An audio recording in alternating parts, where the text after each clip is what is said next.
টাকাটা যদি আমি নেই তাহলে তো আমার অনেক পাপ হবে। তাছাড়া আমার মা বাবা তো আমাকে এরকম শিক্ষা দেয়নি। আমার এখনো আঙ্কেলটাকে টাকাটা ফেরত দিয়ে আসতে হবে। আঙ্কেল আঙ্কেল আঙ্কেল আঙ্কেল দাঁড়ান।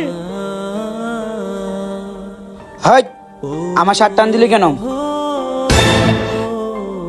হাই টুকাইয়ের বাচ্চা টুকাই, তোর ময়লা হাত দিয়ে আমার শার্টটা ধরছস, আর আমি অফিসে যাইতেছি, এত দামি শার্টটা ভিতরে তুই হাত দিছস।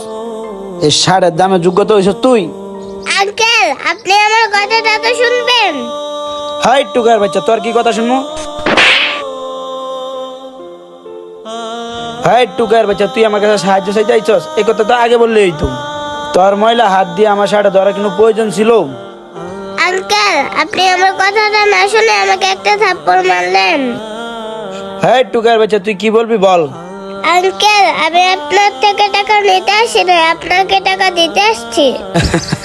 হ্যাঁ টুকাইয়ের বাচ্চা, তুই কি আমার সাথে মজা করতেছিস? তুই আমারে টাকা দিবি